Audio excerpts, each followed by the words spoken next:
Top of the morning, Dan and Amy. Anticipated 500,000 jobs created in September, and the number disappointing, 194,000 jobs created according to the Department of Labor. That's the report out this morning. Unemployment rate drops to 4.8%, but we're still 22% down from the number of jobs we had pre-pandemic. And so the reaction to that from our next guest. But before we get his reaction to that jobs report, the debt ceiling, the latest debt ceiling theater, and this self-inflicted crisis is the watch phrase of the political class. Self-inflicted crisis averted because McConnell caved and helped cobble together a structured vote to bump up the debt ceiling for another few months. Janet Yellen, Captain Kangaroo impersonator, was on all week saying, essentially, this is a crisis and a self-inflicted one if we were to default. And, my position is we should just get rid of this debt ceiling business altogether, because why even go through the pantomime of suggesting that anything should restrain our spending? We don't want our spending and borrowing restrained. We don't want to be forced to live within our means. So why even go through this? Because nobody else does either. I think it's become increasingly damaging to America to have a debt ceiling. It's led to a series of politically dangerous conflicts that have caused Americans and global markets to question whether or not America is serious about paying its bills. It's flirting with a self-inflicted crisis. Do you think that the global community might find the $30 trillion in debt and $100+ trillion in unfunded liabilities an indication that America may not be serious about paying its debts as well? That question rarely contemplated by folks like Janet Yellen. For more on the topic and the jobs report as well, please be joined again by James Perry. He's the Senior Vice President and Partner at Arbor Research. Jim, thanks for joining us. Appreciate it. Good morning, Dan. Thank you very much. What about this debt ceiling business? Should we just agree with Jamie Dimon and Janet Yellen and let's just call the whole thing off already? No, I think it's nonsense. I mean, the fact is it's debt, and debt has to be repaid. And if they don't want to call it debt and they want to call it credit, that's a whole other story, and it becomes a political deal. But right now, I guess Janet Yellen is correct, or you are, by saying that nobody else does it either. The Japanese have been doing this, and their debt to GDP ratios are in the 350% range. Ours is sort of 138 or something percent. So right, but the point of the debt ceiling is theoretically it doesn't actually work in practice, but the point is to put some handcuffs so we don't get to Japanese level, right, so that we are forced to live within our means. But so I'm agreeing with Janet Reno and Jamie Dimon for different reasons. I just think there's nobody interested in living within our means. So why go through this kabuki theater? Yeah, I agree. It's gotten surreal, to be honest. So, all right, let's get to the jobs number. 194,000 jobs, well below the ADP estimate. What's an economist estimates? What are we to make of the importance of that number? Right. Well, in August, the number was revised to 366, and we come in today at 194, so that's a significant deceleration. But prior to that, the June number was 850,000. And the July number was 934,000 new jobs. So the big question to everybody's mind was August a blip, and are we going to recover so that we can taper? And today's today's data says that this is not a blip. This is a formidable change in the labor force. This is a structural change in the labor force. It's a transformational change. And I think that the message really is the U.S. economy is not going to return to normal anytime soon, and it won't look the same as it did before the pandemic. Well, will it ever rebound? Or you're saying that this is just a new way of doing business? Well, I don't know if it's a new way of doing business. I think it's a new way of the way people live their lives. I mean, the trouble is that the pandemic was a tremendous disruption. It's affected every aspect of how and where people work and where they live and what activities they engage in. And the fact is that they don't really want to go back to work. I think that the phrase that people use is the new absenteeism, And we had President Biden in town. I just want to run this by you, talking about our economy and vaccinations, how they're tied together. The unvaccinated also put our economy at risk because people are reluctant to go out. Think about this. Even in places where there is no restriction on going to restaurants and gyms and movie theaters, people are not going. And anywhere near the numbers because they're worried they're going to get sick. I've tried everything in my power to get people vaccinated. What are your thoughts on that? I don't know. I try not to listen to them. It's just a script. Yeah. It's political. I don't know.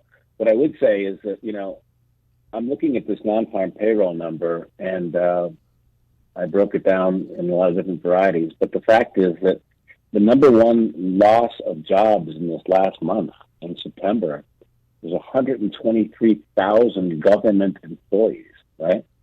So the government employees, and these are, to be honest with you, they're mainly teachers, right? They do not want to go back to work. And whether they are using the pandemic and as a fear excuse, as maybe they just don't want to do it. I don't know what it is, but they're not going to go back to work. And parents really don't want their kids going to school either.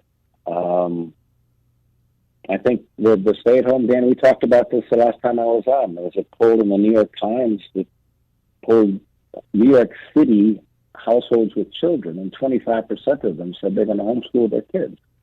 So if you add that on top of the shortage of daycare workers, parents are going to stay home. Employment at daycare centers is still 20% below pre-pandemic levels. Wow. You can't drop your kids off, right? So I think this is a whole new deal, and it's going to go on for a while. Yeah, and it's interesting, though, because it doesn't necessarily implicate corporate profitability. You could perhaps be finding corporations doing more with fewer, being more profitable with fewer, and then this is, as you say, sort of a transition, at least in some sectors, in terms of the way business is conducted. So it seemed unclear to me whether this signals a slowing down of the recovery in terms of GDP growth. What's your sense of what this is or isn't signaling on that score? I think you're absolutely right, Dan. I mean, corporate profitability really is under pressure here between, having to pay higher prices for raw materials and goods that go into the manufacturing of their product, or for higher labor. The fact is that, profit margins are coming down. And I think that you're going to start getting corporate profitability reports, earnings per share reports here in the next week or two or three. And the big fear is that, margins are being squeezed, and companies, especially in services, really can't raise prices without losing market share, because you've got these big cap titans out there that can come in and deliver what you're doing for cheaper, because they've got the platforms to do it. So I'm a little bit worried about corporate profitability. And I would say that, this whole thing dovetails into, as we talked about, the primary economic concern involves the rising of the cost of money and how much of it the Fed is willing to provide the post-pandemic recovery.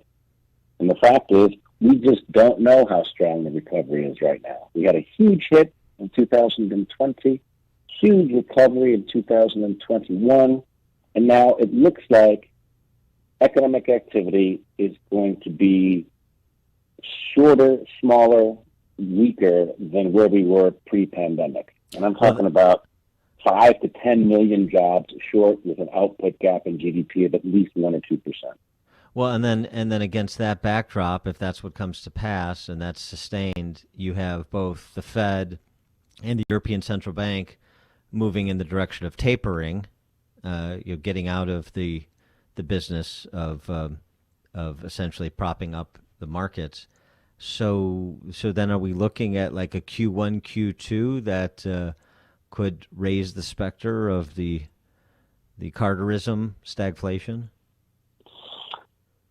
That's a good question. Timing's really tricky. I will say this. My biggest problem is that I don't embrace the narrative that the Fed can begin to taper when the economy is slowing.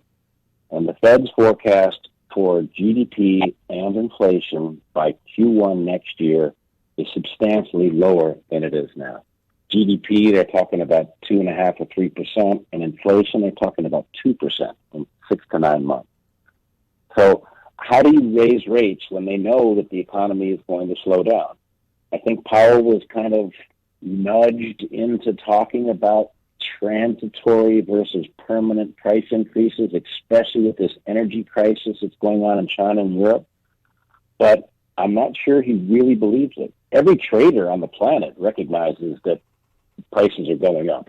Every trader. But investors are looking past all of this stuff and saying, things like used car prices, are they really going to go up 50% again next year?